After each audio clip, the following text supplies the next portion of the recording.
Hello everyone and welcome to today's Dux-Soup webinar. My name's Adam Osman, I'm the Head of Marketing at Dux-Soup, and with me today is the always fabulous Giles Garnett, our Head of Professional Services.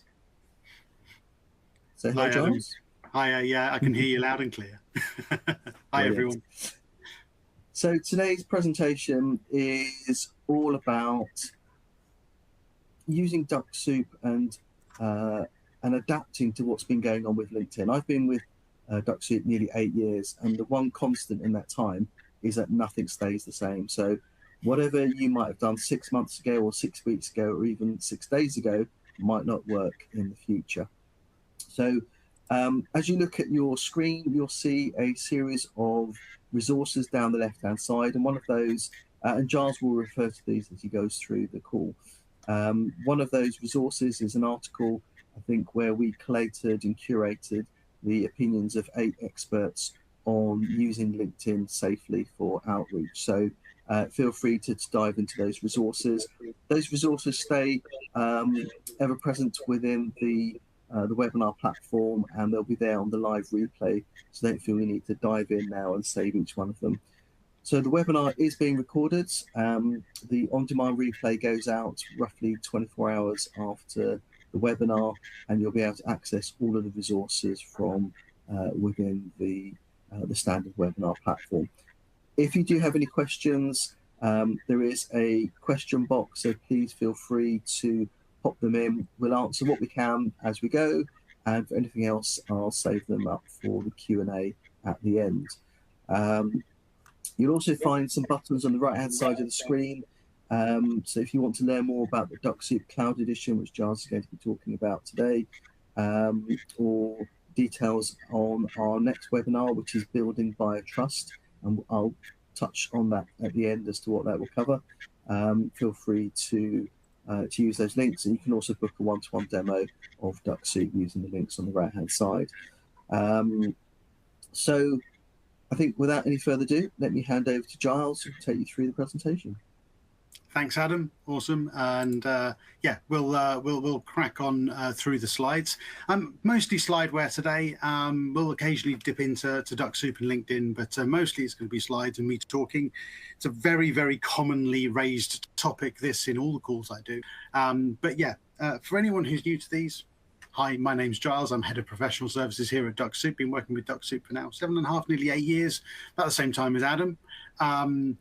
Work as part of a really awesome team, and hopefully we're doing our best to provide you with a product that is valuable. Today we're going to talk about account safety. Because it is such a hot topic, and because it never stands still, it's always different. The changes we've seen over the last couple of years have been even more dramatic than what I saw in the first couple of years working with Dux-Soup. We're going to talk about, yeah, the current outreach limits that LinkedIn are applying. We'll refer to maybe something called the danger zone, which sounds really scary, but it's not. We'll talk about some sort of different blueprints and how to safely scale outreach without triggering warnings or red flags, how to use the tools efficiently and safely in the current landscape, and just talk a little bit about Dux-Soup safety features as well. You know, the difference between maybe running the Pro version, the Turbo version, and ultimately the cloud version of Dux-Soup as well.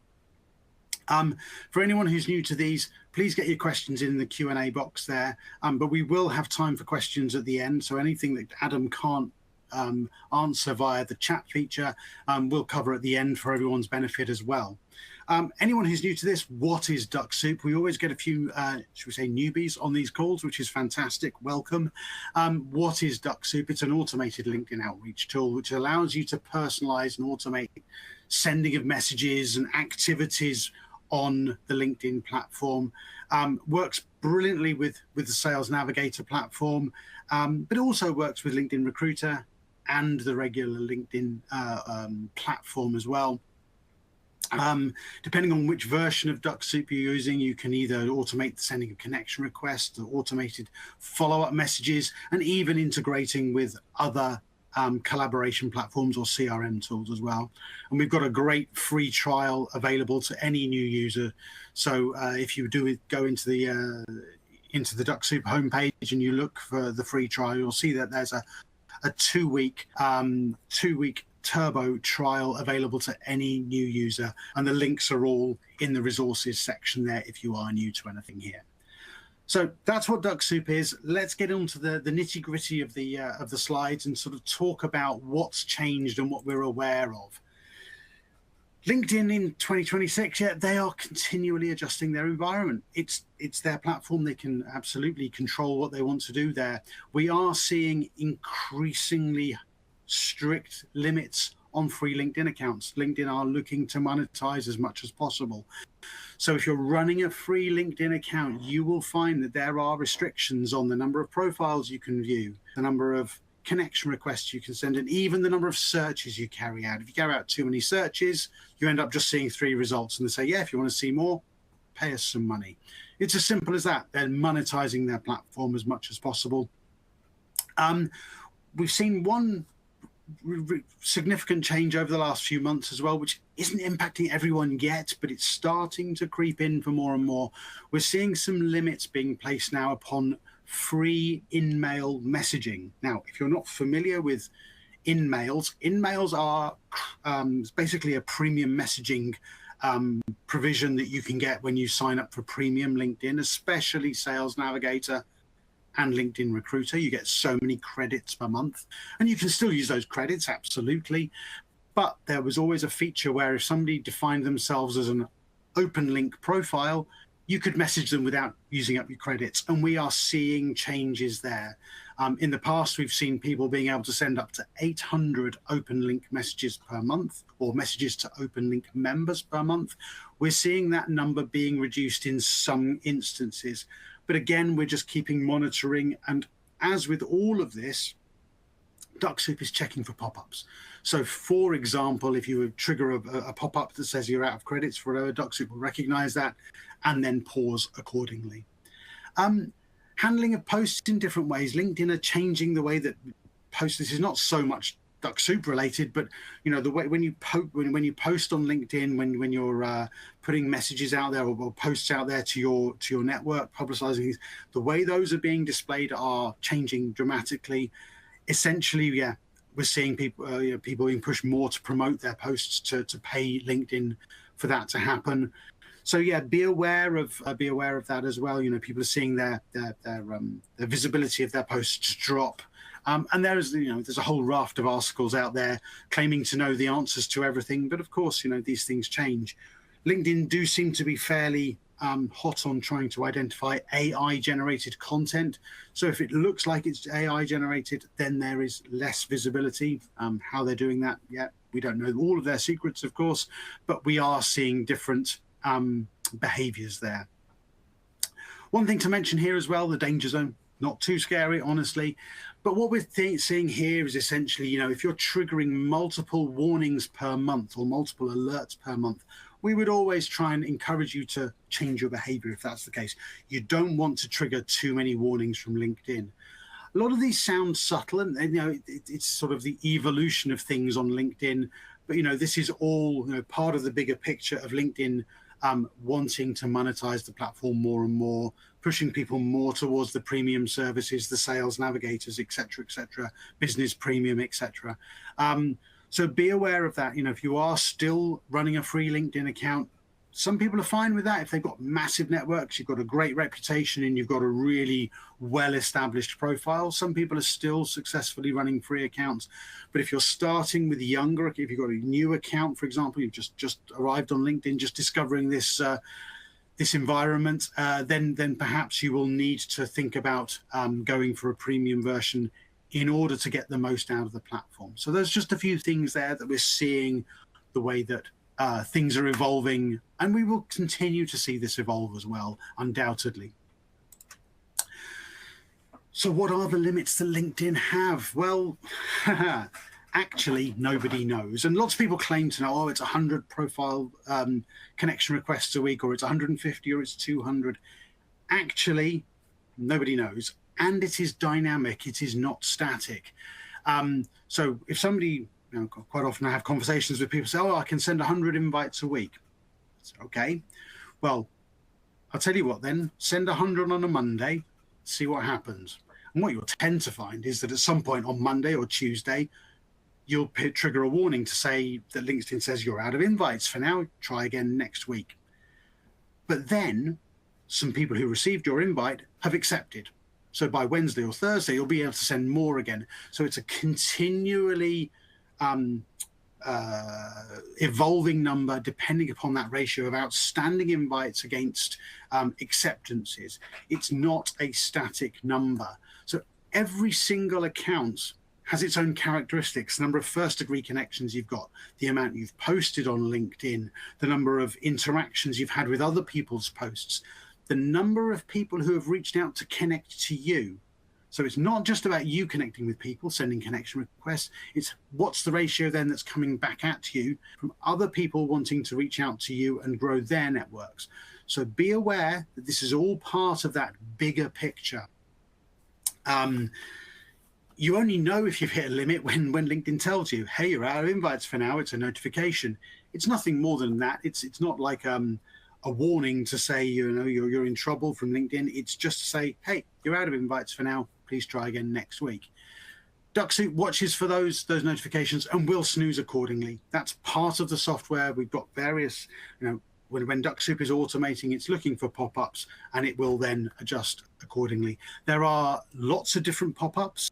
LinkedIn are often changing those pop-ups, and we are continually monitoring and testing to make sure we are up to date with those as much as possible. So the limits are specific to you and your account, and sometimes you'll hear, for example, I'm not going to go into it in too much detail today, you'll sometimes hear people refer to your social selling index.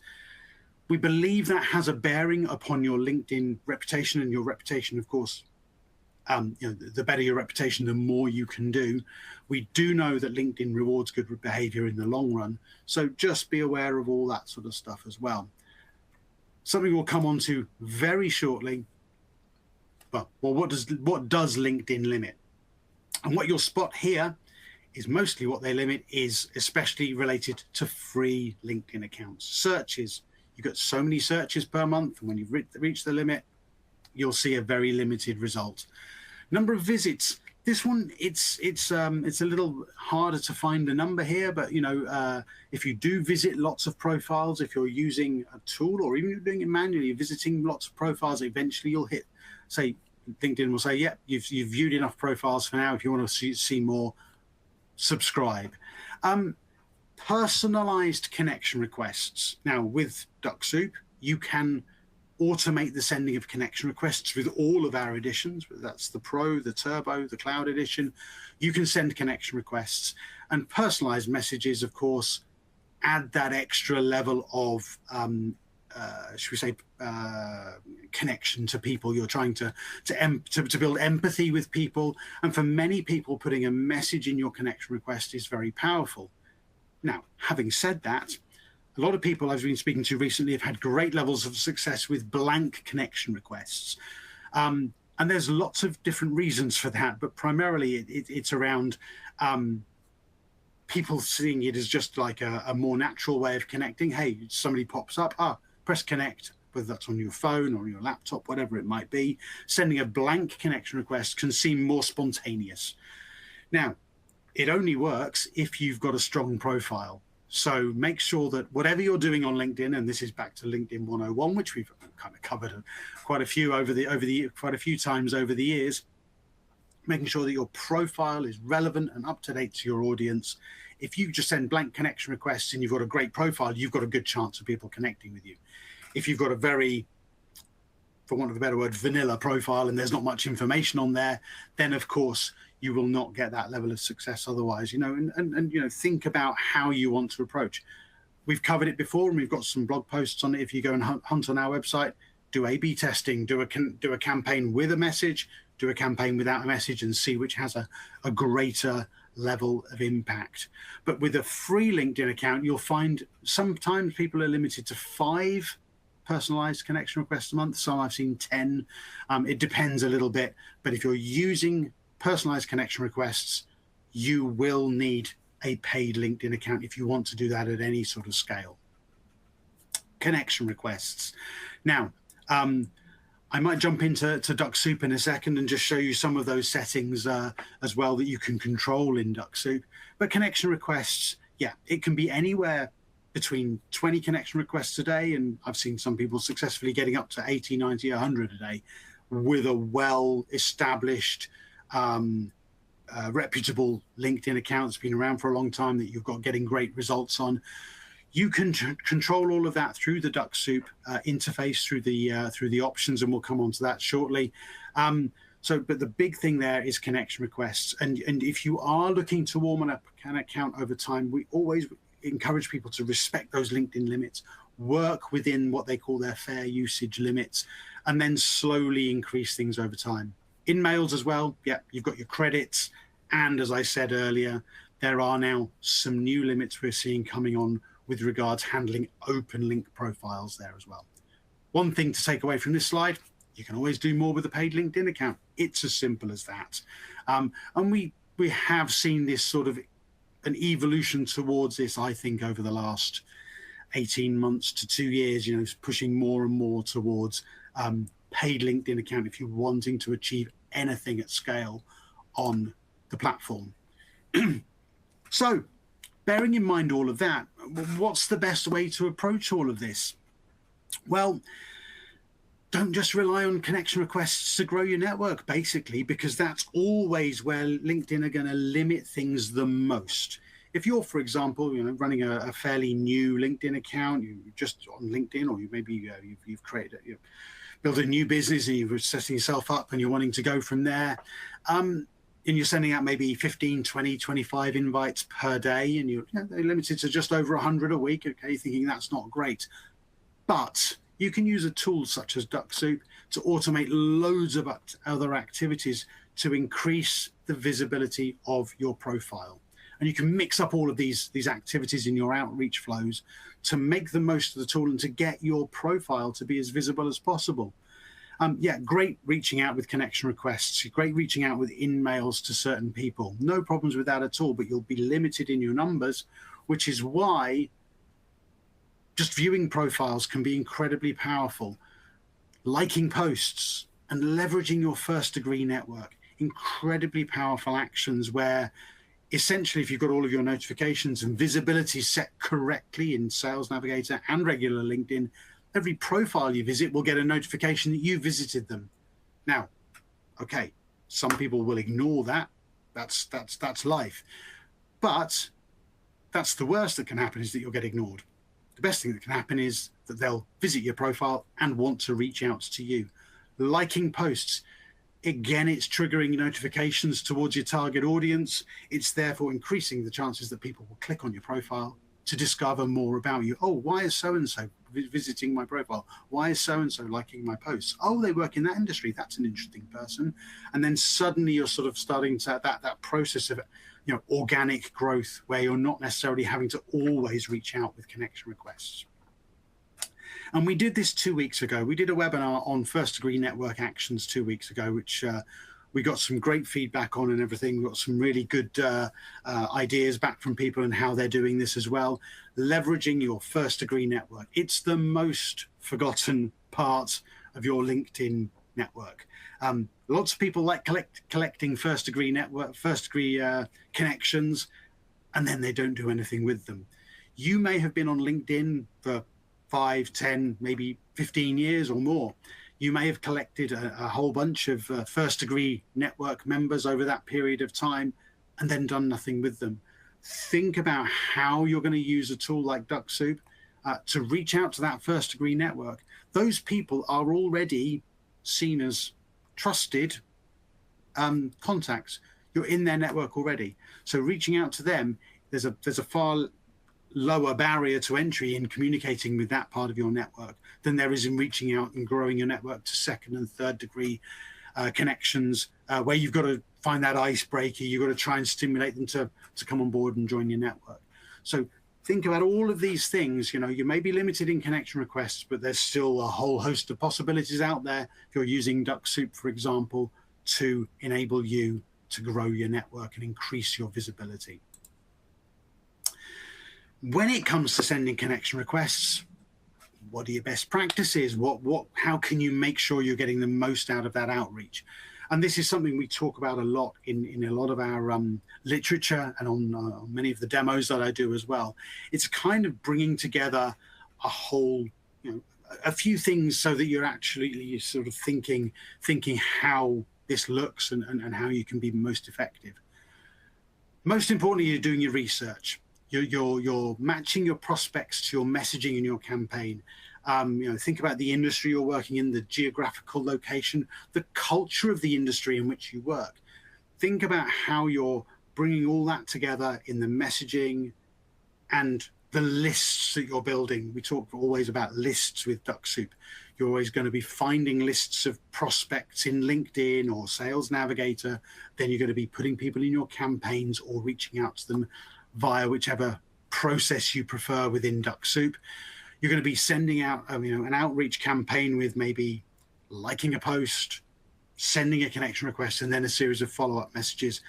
You know your industry better than anyone, I hope, or you'll certainly know it better than me. And I've got a broad brush view of many different industries, and we can give you some specific examples, around maybe recruitment where we see things working well, or certain other industries where we've got first-hand experience of users. But ultimately, the language you use, the terminology you use is going to be personal to you, your geographical location, culture, and your industry. So make sure that's all brought together. Mentioned it already, the importance of your LinkedIn profile. Make sure it's appropriate and relevant to your target audience. Don't be afraid periodically to update your tagline, your not necessarily your job title, but your tagline that appears under your name in LinkedIn. Don't necessarily put managing director, co-founder, whatever it might be, sales director, all those sorts of things. Yes, that's great. It tells people your job, but it doesn't tell you what you do. And if you tell people what you do or what you're looking for, that can have a really big impact on how people perceive you on the LinkedIn platform. I've seen some great examples where people are recruiting for jobs, for example, working maybe within a small or medium-sized business. They're looking to recruit for certain jobs. They update their tagline, say, always looking for, sales reps in the whatever area it might be, going out and visiting a few hundred people in that area. And then they get people reaching out to them saying, hey, spotted that you're looking for people to work in such and such a role. This is my experience. Immediately you are giving people an excuse to connect to you then as well. Another feature of Dux-Soup here, use Dux-Soup to withdraw old invites. We'll show you that again shortly when I do my screen share. We can use Dux-Soup to say, after so many days of not accepting my connection request, withdraw them. We believe that this is one of the factors that LinkedIn look at when it comes to the number of acceptances that you're getting with your connection requests against how many outstanding invites you've got. Tend to believe if, for example, if people haven't accepted your invite within like a month, 6 weeks, they're very unlikely to. They're either ignoring you or they're not very active on LinkedIn and they're not checking for things. So do withdraw those old invites. If that list gets too long, if you're getting, 800 to 1,000, 1,500 people in your outstanding invites list, then we do believe that has an impact on how many connection requests you can send out. So your Dux-Soup settings, we're going to talk about this. We'll talk about this and then I'll do a quick screen share to show you exactly how that looks in LinkedIn. So I didn't want to do too much screen sharing today. We'll try and stick primarily to the slides. Use the throttling settings in your Dux-Soup options to manage those numbers accordingly. Really simple, very straightforward, and we've got a huge amount of supporting documentation. If you're going to change those settings, do them gradually over time. Don't try and do big steps because, you will find that you'll get a slap on the wrist or you'll trigger notifications from LinkedIn. Use the planner in Dux-Soup to manage the times when Dux-Soup is active and consider all of the limits, the number of visits, the number of connection requests, etc., accordingly. Sorry, I just need to move a few things out of the way. There we go. And slow and steady is the most sustainable way to run. Now, let me see if I can share my screen and make sure I share the right one this time. Let's go entire screen. There we go. Hopefully now you can see my LinkedIn page. There we go. So if we want to adapt or check on our Dux-Soup settings, I'm going to click on my Dux-Soup extension icon, and I'm going to go to my options here in the top right-hand corner of my extension icon. There we go. And what we have here is the default setting. This is what you would see when you open the Dux-Soup options. Now, we have default settings, of course, and that's all documented in our support pages. But if we now go to the user tab here and we actually click on the expert user type, what we're going to do now is open up some other options here where we can now see our throttling settings. And what I'm going to do is I'm going to zoom in slightly, because I know that sometimes it doesn't render brilliantly when you're screen sharing and it's not zoomed in. So what we can do here under our throttling is we can control the speed of the robot. I tend to leave mine on random, to be honest, when I'm visiting profiles. There's some other factors here we can change to make it look even more random. We then have an invitation limit setting here, where you can snooze the robot for so many days after reaching invitation limit. And that's basically when you've triggered a pop-up from LinkedIn to say you're out of invites for now. Please try again next week. Well, okay. If it's Tuesday and it's not going to do anything till Monday, the next Monday, actually you want Dux-Soup to check each day to see if you're still triggering that alert. So that's this one here. If there's a date here, see latest LinkedIn limit alert. If there's a date there, then you know the last time you triggered that pop-up.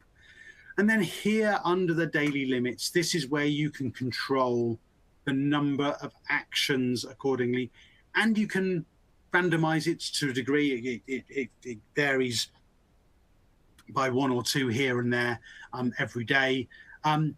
You can change this, but you do this at your own risk, and I would highly recommend reading the resources we've got around account safety in the webinar resources section here before you click on this button here, because of course you could go in here and very quickly you can actually trigger lots of warnings from LinkedIn if you want to. Now, the big one here is connection requests, and by default we send 20 connection requests a day. That's a great starting point for most versions of LinkedIn, for most accounts.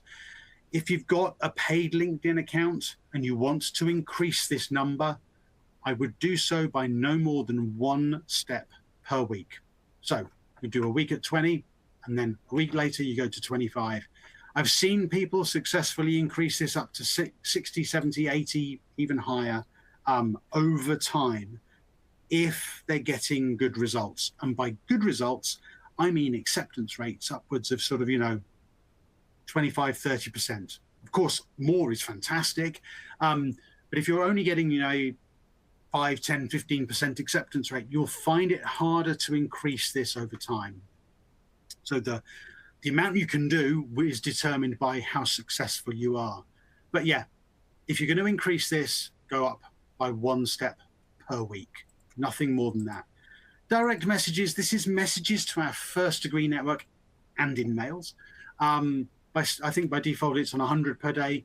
I've spoken to people running Sales Navigator who've been able to send 200, 250 direct messages to their existing network per day. Again, warming that up a little bit over time. Again, normally 1 step per week would be the way to go there. And visits. By default, Dux-Soup runs it, detect, leave it to us, and Dux-Soup will see which version of LinkedIn you're running, and it will adapt accordingly. Now, with brand new LinkedIn accounts, if for some reason you're running a brand new LinkedIn account, you're probably running maybe 25 to 30, maybe 25 to 50 invites per day, visits per day. This is profile visits, and to perform any action, Dux-Soup has to visit a profile. But yeah, again, you should be able to warm up a free LinkedIn account to probably 50, maybe even 100 per day. Paid accounts, of course, you should be able to run at a higher level, again, warming it up over time accordingly. But just be aware, this is you being in control. This is you having absolute control and the visibility as to what is possible and any pop-ups that are being triggered by LinkedIn. Now, one thing I mentioned earlier was withdrawing invites as well, for those who are paying attention. We go back in here and we go to our Actions tab here under our Dux-Soup options. Down the bottom here, we can see here, cancel invites. cancel pending invite connection requests after so many days. Now you can change that to whatever you want. Maybe it's 60, maybe it's 28, maybe it's 14. Maybe you're sending out a good number of connection requests and you want to keep on top of that, and you want to be able to withdraw invites and then be able to keep sending. If you turn this on, then Dux-Soup will check several times a day and withdraw anything older than the number that you have here. For some people, what they do is they maybe leave this at 28, and then manually every now and then they'll go in and they'll hit the check now button. And what we'll actually see then, we'll see a new tab open. Dux-Soup goes to your invitation manager and withdraws anything that's older than those 28 days. I see some people do that and they'll just go in once a week. Yeah, I'm going to do a manual check. They don't like it running all the time. And that's also a perfectly acceptable way to run things. But that is a really important thing there. You don't want that list of outstanding invites to get too long, because that can be a red flag that basically you're not reaching it, not targeting very well. That list has got too big too quickly. You're not getting a great acceptance rate. So also remember, in that respect, you can't re-invite somebody until you've withdrawn the invite and waited at least 3 weeks. So if you've got, a group of people that you're wanting to maybe circle back around again and again and again, you can't do that unless you withdraw and wait at least 3 weeks. I must admit, I haven't tried if you invite, withdraw, and see how long it is then. I assume that it becomes longer, but I haven't tested that one specifically. And in some cases, I see that you can actually invite less than 3 weeks out. But yeah, personally, I don't go back and circle back around to people again and again and again. If they're ignoring me, I usually leave it at least 6 months before I try and re-invite people. But again, every circumstance is different, and people have different ways of operating and using these sorts of tools. So that's your Dux-Soup settings. Some important things here to be aware of then. So invite restriction is the most common pop-up. That pop-up that says you're out of invites for now, please try again next week. Perfectly normal, nothing to be alarmed about. You can trigger it if you do stuff manually. But if you do trigger lots of warnings or alerts, like I say at the bottom there, if you're triggering lots of them in the same month, change your behavior. Don't keep doing the same thing, because you'll get the same result, and eventually you'll get maybe a longer restriction. So just be aware, if you keep triggering those pop-ups, do something different. Change tactic. Okay, do you need to change the way you're targeting or your messaging? Or maybe you need to not send connection requests for a bit and just do lots of visiting instead. Think about changing your tactics, because yeah, as I say, you keep doing the same thing, you keep hitting your head against the ceiling. Eventually, you're going to build up enough, so we say, red flags, as it were, to possibly give you a longer restriction on LinkedIn. So be really careful about that. And Dux-Soup does, as I said earlier, recognize all those pop-ups from LinkedIn, and it snoozes your activity accordingly. To sum up, because I've been talking for about half an hour now, and I want to have some time for questions as well. Some takeaways from this, LinkedIn refer to their fair usage limits. They never talk specifically about the number of connection requests and things like that. All they do is they kind of leave it to people to find them by triggering notifications. Be aware of that. Premium users can always do more than free users on LinkedIn. It's a matter of just the nature of these sort of platforms. For many years, free users could do loads on LinkedIn. Of course, I don't know, 5-6 years ago, LinkedIn was acquired by Microsoft, and you're seeing it being monetized more and more. But good behavior on LinkedIn, you get good behavior and good results get rewarded over time. If you are, and I should have probably copyrighted this a few years ago. If you're a good LinkedIn citizen, you can always do more. Think about, do look at your social selling index. People say this year, it's got less impact, your social selling index. I'm not so sure. You can always look up your social selling index, and I'm sure somebody on the call here will be kind enough to share a link to your social selling index if needed. You can go in, you can look up your social selling index. It's a mark out of 100, and there's all sorts of little things you can click on, guides as to how you can increase your social selling index. It's quite tough to maintain it at a high number, quite quite an effort, but it is worth looking at. And if you're low, below 40 or for that sort of number, you need to bump it up in order to increase your reputation. Every action you take on LinkedIn will have an impact on your social selling index. If you post and get very few responses, then that will have a negative effect. If you post, you get lots of traction. If you then comment on other people's posts, if you get good acceptance rates, that will all have a positive impact on your social selling index. As I say, every action you perform has an impact on your reputation and triggers a notification to somebody somewhere. Think about your Dux-Soup usage as well. We've got the Pro version, the Turbo version, the Cloud version. Of all the three, if anyone wants to ask me, the safest version of Dux-Soup is the Cloud version. And there's various reasons for that. It's not running on your local device. It's not running within your Chrome environment. It's running in a clean environment. And the Cloud version is, I believe, without doubt, the safest way to run Dux-Soup these days.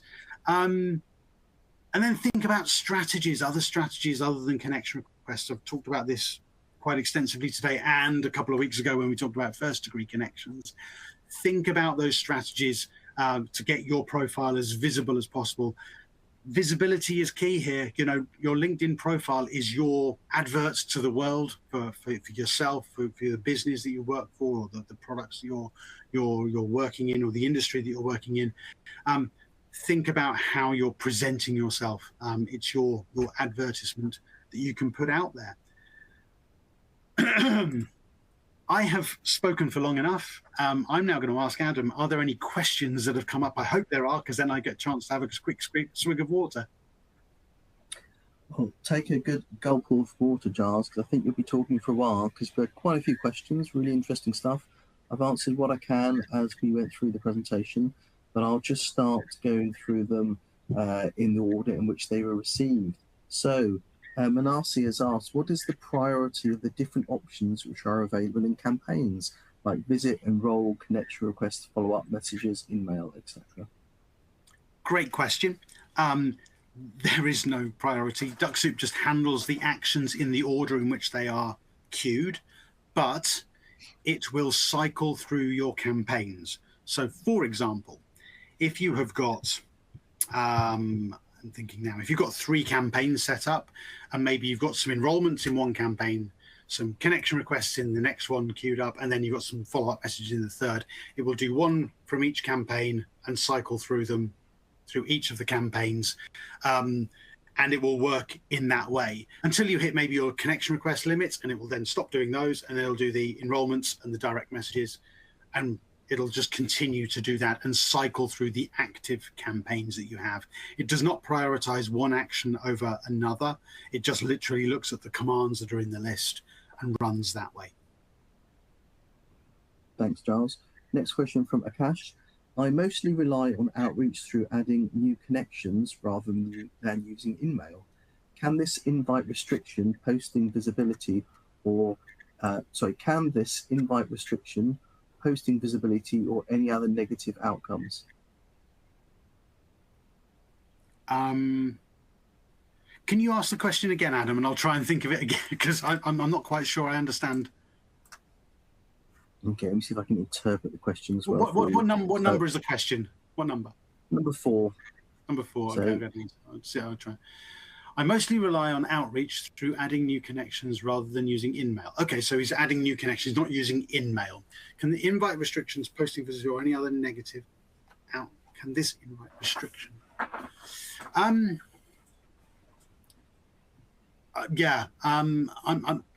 Akash, I'm maybe interpreting this slightly incorrectly. Essentially, yeah, if you're outreaching using new connections, if you're trying to grow your network with connection requests, invite restrictions are just a fact of life, unfortunately.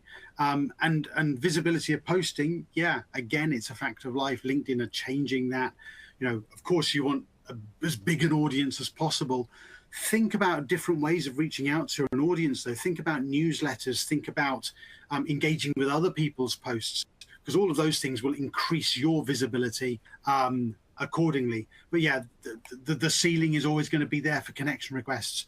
And InMails, of course, is a different animal altogether, where you are limited in numbers. Remember though, with InMails, if you are using InMails, you've got, I think, Sales Navigator, you get 50 credits per month. If someone responds to you within 3 months, you get your credit back. So even if they respond to you and say thanks but no thanks, you still get your credit back. So that's just something to think about and keep in the back of your mind. So actually touching on emails is the next question. Can we send emails via Dux to the second and third degree connections? I assume they mean InMail, yes? Yeah. Yeah, absolutely. You can send InMails. Let me share my screen a moment. Share my screen again. So irrespective of which version of Dux-Soup you are using, if you are using Dux-Soup Pro, for example, and you're in Sales Navigator, you can go to your Actions tab here and you can say, send an InMail here. You would then go to your search result in Sales Navigator or Recruiter, and then you say visit profiles, and your InMail would be sent accordingly. If you're using Dux-Soup Turbo or Dux-Soup Cloud, you go into your Dux Dash, and then you would build a campaign. Go to our drip campaigns here, and we would then, for example, build a campaign that looks like this. We have an InMail here as part of this campaign. We're running this within Sales Navigator, so that InMail goes within the Sales Navigator platform, of course, if you're using Recruiter. But yeah, remember, whatever list you then give Dux-Soup, it needs to be filtered by second and third degree connections, and then, yeah, you would be able to send your InMail accordingly. Thanks, Giles. So next question. How many people do I need to send the profile visit to in order to be able to get people to send their connection requests inbound back to me? Just wondering if there's any best practices on, number of percentage of number of profiles visited. Is there any advice that you could offer here? Okay. Yeah, Chad, thanks for the question. It's so difficult to give you a hard and fast number. Now, with my LinkedIn profile, and this still stands today because I've tried it a number of times over the years, because of the nature of the work we do at Dux-Soup and things like that. If I visit 100 profiles of people working in digital marketing, if I visit 100, I will expect to get between 5 and 8% of those people reaching out to me to connect back to me. Very simply, that's the number that I've seen historically. Now, of course, if I go and visit random other people, I might get some people connecting with me. There are people out there who'll connect with anyone. Let's be honest. But generally, I see out of 100, I tend to see between 5 and 8% if it's specific to my industry and it's relevant to what I do. But it will also have a geographical impact as well. If I try and connect with people here in the Netherlands, I've got a much greater chance than if I maybe go and try and connect with people in, I don't know, South America or some other region, because people do link more geographically as well. So it's very hard to give you a hard and fast number, but from first-hand experience, when I've tried that in the past using my LinkedIn account, when I was doing digital marketing managers, I think it was, then I was seeing 5 to 8%. Now that is a high number, and for some people it'd be maybe even more, maybe even less, but it does depend very much on the strength of your profile. Great. Next question. Does outstanding invites that are not accepted play a part in whether or not someone will get a restriction, or does it place any limits on how many invites you can make in a day or week? I'm just reading the article.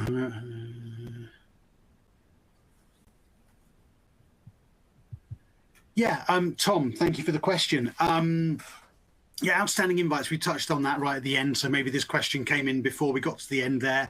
It does play a part in the restrictions, we believe. I've seen people, some people with, massive networks, maybe 10, 15, 20,000 first degree connections, and they're okay with, having 1,000, 1,500 outstanding invites. Whereas I've seen people with smaller networks, if they've had more than maybe 500 outstanding invites, then they're hitting the buffers much quicker. And as soon as they withdrew some of those out older invites, then they were then able to do more. So we do believe that that does play a part, but it also depends on how quickly that list builds. So for example, say you're sending out 25 connection requests a day. So you're doing 125 over a 5-day week. Maybe you're running 7 days, so 175, and maybe you're not getting any acceptances. So your outstanding list of invites will grow by 175 a week. So that's going to explode really, really quickly. Of course, if you're getting a good acceptance rate, it's going to grow less quickly. So as I talked about during the slides, I personally think if people haven't responded within 4 to 6 weeks, I withdraw them, because I think they're either ignoring me and they're not interested, which is fine, or they're not active on LinkedIn and not checking their account, which is also fine. You know, not everybody has to be on LinkedIn every day, fortunately. So next couple of questions are both based on the same topic. Can you check the outstanding invites list in the cloud dashboard? And how can I withdraw old invites from Dux?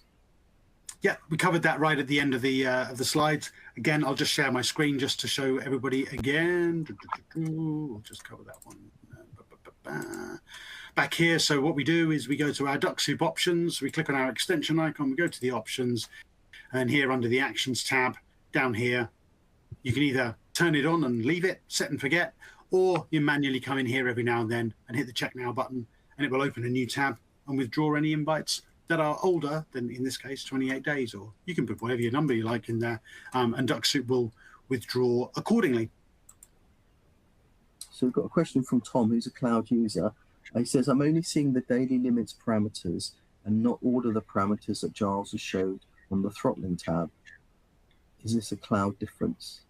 Oh yeah, that's if you're in the cloud version, then absolutely, yeah, you'll see slight subtle differences in the menu here, because the robot speed is set slightly differently in the cloud environment. As I say, because the cloud environment is I believe, a safer environment. It's not reliant on your local hardware. You'll only see the daily limit options there under the cloud version. That's all covered as well within our support documentation as well. But yeah, that's the reason for that. Yeah. Next question, similar kind of topic. Does the SSI and the number of followers and connections you have impact on account restrictions as a Navigator user? I believe it does. You know, if people who I've spoken to who've got much higher numbers of followers, their reputation is better on LinkedIn. You know, followers, connections, etc., etc. Whether it's go down to the granularity of are they like-minded people or in the same industry, who knows? But essentially, it's still the number of connections you have has a bearing on your reputation on LinkedIn. Absolutely. Can sending connection requests every week impact the success rate? Yeah, I mean, is that Manasi? I see the question there. Thank you for the question.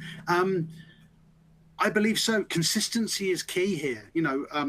There's the old saying, it's a marathon, not a sprint. People try and they think, oh great, I've got an automation tool, I can do everything at 100 miles an hour. That's not the case. 6-7 years ago, you could send hundreds of connection requests a day, and it was, for want of a better expression, it was almost like the Wild West, if you like. But now it's a much more limited, more restricted. If you want to have success, Manasi, doing this, you need to commit to it to the long term and invest time in it, because then you'll get, consistent approach then becomes measurable. And then once you can measure, you can see what works and what doesn't, and you can refine your approach. If you do it sporadically, 1 week you send a load of connection requests and then you do nothing for 6 weeks, and then you've forgotten in 6 weeks' time what you've done before.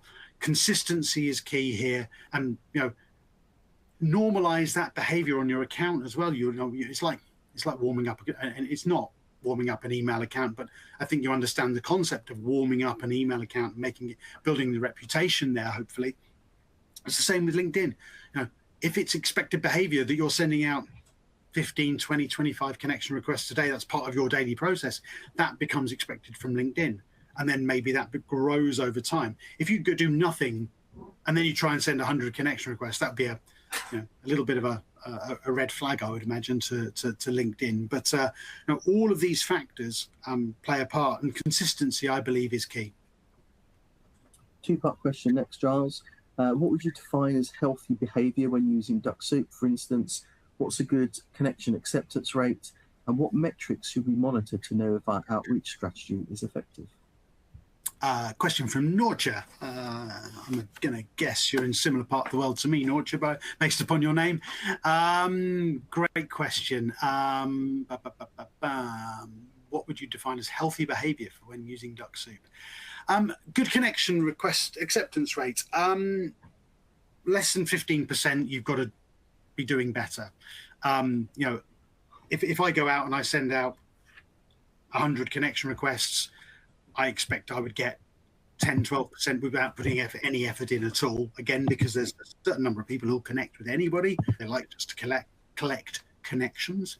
If you put some effort in, 20% plus as a connection acceptance rate is where you should be looking at. I've spoken to people who've worked on projects where they've been seeing 40, 50, even 60% acceptance rate. If you put a lot of effort in, maybe you're working within a particular niche. Those are the sorts of things, the more refined your lists, the more effort you're putting in up front with regards constructing those campaigns. 20% I would be looking at as a minimum to achieve. And then it's a case of then how you then take those conversations forward as to what then becomes a qualified lead or whatever it may be, depending on what your purpose is. Fundamentally, we're looking here at growing our network, increasing our visibility, growing our network, and then it's up to you to then take that to the next level in your conversation openers, and then pushing things through. We've got some great case studies on our webpage, which I would refer you to, which talks about conversions and number of meetings booked and those sorts of things. So it's not just about connection requests. I would say what's healthy behavior when using Dux-Soup, making use of all of the functionality, not just relying on one approach, not just relying on connection requests, thinking about connection requests and maybe a campaign that visits a few hundred profiles a week or likes some posts. Mixing all of that together means that you have a multi-pronged approach, which means that you're giving yourself the best chance of growing your network fundamentally. Great stuff. Next question. I have a sales navigator search with 3,000 people I would like to enroll.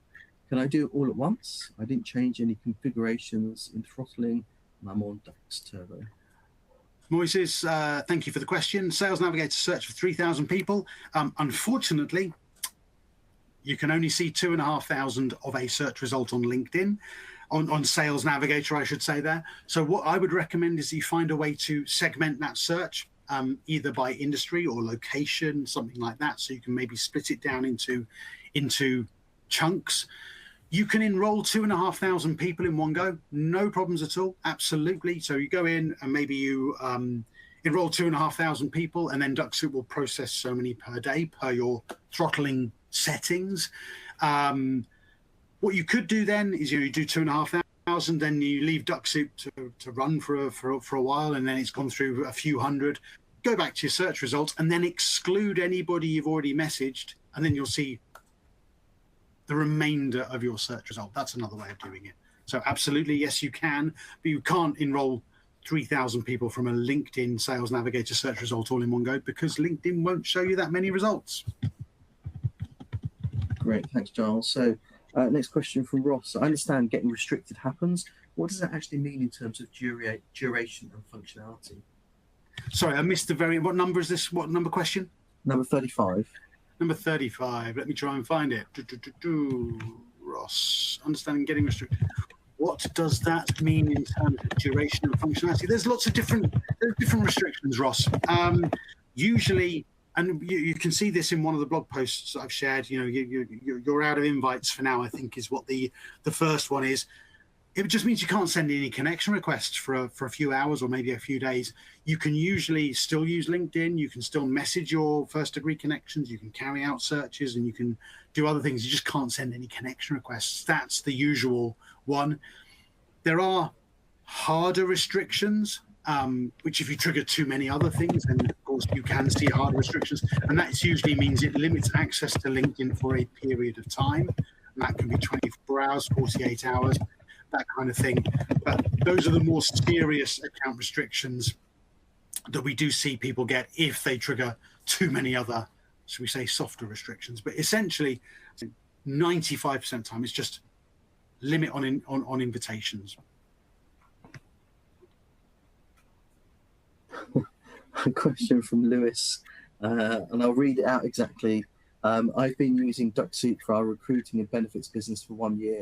It has revolutionised the process. I cannot thank you enough. And no, I'm not being paid to promote this. I try to learn as much about Dux as possible.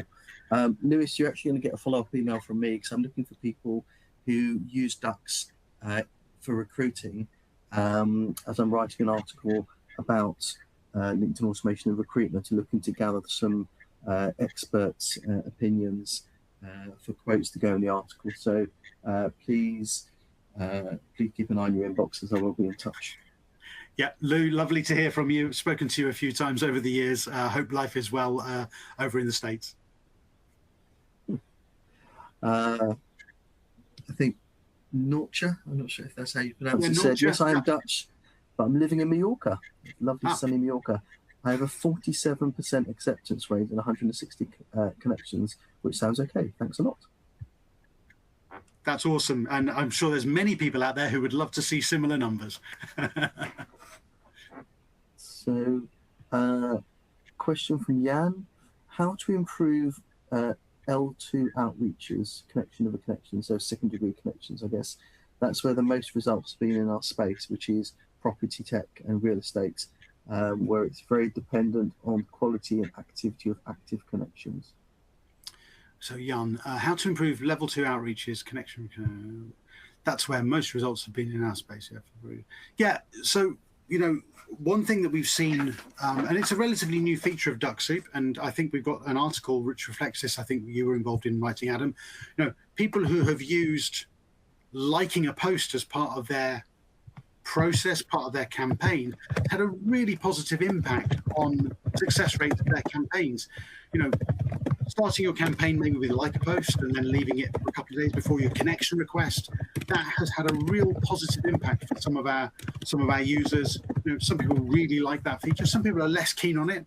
But you know, if you're looking to improve the outreach to level 2 connections, think about, you know, is a connection request message working? Is a blank connection request working better? Do some A/B testing, because then you can refine things as you go. Say we've got an article where you can do A/B testing, shows you how to do that. Because you can run as many campaigns as you like in parallel, you can always try these things, see what's working best for you.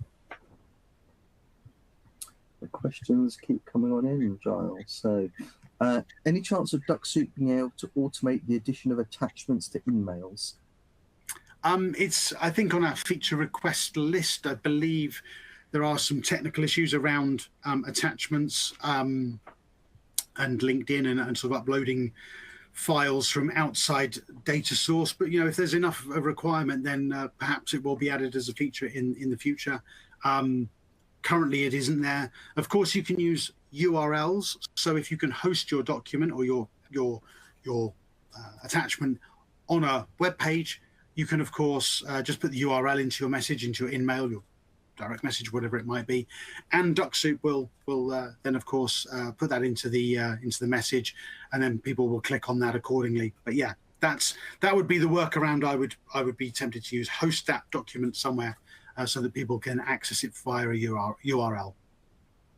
Next question, Giles. What SSI score should you be aiming for? Well, 100, of course. Yeah. No. What SSI score should you be aiming for? I must admit, I've not looked that closely at this year. Last year, mid-60s was really good. Last year, they changed the calculations, so I saw my SSI fall from like low 70s to low 60s. I put some effort in and I crept it back up to mid-60s. Anybody who can maintain an SSI over 70 is working really hard at it or incredibly fortunate. I would say, you know, look at, because it gives you also a definition as to where you're falling within your industry and your profile area and things like that. Have a look at that where you're sitting.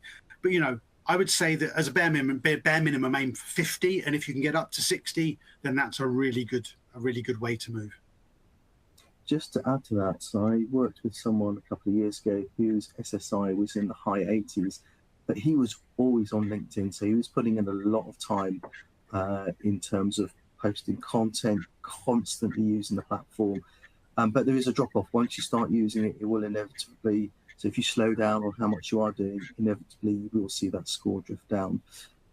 Next one is not actually a question, it's a comment from our friend and hopefully future speaker, Rob Helmsley.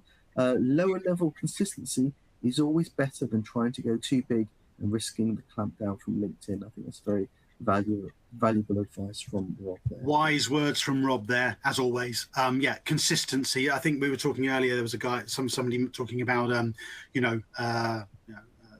sporadic activities. Consistency is the key here. And, absolutely, Rob, thank you for that input. It's really, it's a marathon, not a sprint. Slow and steady always wins the race. Right, I think that's everything. Hopefully I've covered all of the questions that we've had. If we have missed anything, please do just drop us an email. You can reach our support team at info@dux-soup.com, there will be many other opportunities on webinars just like this to pose questions. Giles, do you want to talk through the boosters? Yeah, of course. Now we do demos, of course. Myself, my colleague Scott and Lavinia were available for demos, and I think the links for booking demos are in the resources. If you're looking for additional support and you maybe need help with your process or your approach or whatever, we do offer paid sessions as well. If you're a VIP or a high flyer, then you get these as part of that package. So if you've got a number of licenses, then of course just reach out to our support team and they can give you the details of that. At the bottom there, you see info@dux-soup.com. That is where our support team can be contacted, or via the webpage. If you go to any of our web pages, in the bottom right-hand corner, you will see a little speech bubble, and if you click on there, that will either be a live chat or an email through to our fantastic support team, who are absolutely top-notch and of brilliant support, not just to our customers but also to us as a team as well. I will hand over to Adam to talk about our next speaker. We have a really interesting presentation coming up on the 2nd of June. I had the pleasure of speaking to Derek Little last year, and he essentially runs courses on using LinkedIn outreach for lead generation. And when we touched base earlier this year, we asked him, would you be willing to come on to our webinar program as a guest speaker? And he jumped at the chance. But he's created something slightly different for the audience. So I think this is more of an interactive workshop. He has I think it's an 8-step workbook that he wants people to follow along with, fill in the answers as he goes along. But essentially, the title is Building Buyer Trust Before the Pitch, How to Close the Authority Gap. But essentially, this comes out of some research he did, where he analysed 2 companies who are using pretty much the same structure and strategy and framework for their LinkedIn outreach. One was getting great results, one wasn't. So he wanted to dive into the detail to find out what was the difference between the two. What was causing one company to use the same tactics and not see results? What was causing one company to see great results? And he'll share the output of that research in the form of this interactive workshop. So you can book directly onto this. I think the booking link is on the right-hand side of your console, or if you go to the Dux-Soup website, it will be available from the top of the web page on the home page as normal. But I really do encourage you, if you want to get some practical advice, pretty much hand-holding as you go along, tune in on the 2nd of June for the session with Derek. I've had a sneak peek of his slides, and there's some really, really good content in there. And obviously, it comes from a Dux user, so rather than Dux-Soup talking about how great Dux-Soup is, this is a very seasoned practitioner in LinkedIn automation sharing some of his experience. And I think he's even written a book. So some of the content he's going to share actually forms part of a book he's written. So you'll be tapping into a really good source of knowledge. So I think that's it. I think we've covered everything. The last thing I will say is, if you like Dux-Soup and you are a Dux-Soup user, please do go on to G2 and leave us a review or Trustpilot. We always like to pop a little Dux cap in the post for anyone that we can identify that's left us a G2 review. And just the last thing I would like to say is, you've been very patient. We've been on this call for over an hour, some terrific questions. So thank you, the audience. Thank you, Giles, for the presentation, but also your expertise in handling all those questions, which obviously we had no idea as to what was going to come up. And we look forward to seeing as many of you back here as possible on June the 2nd. Fantastic. Thanks, everybody. Speak next time. Bye now. Bye-bye.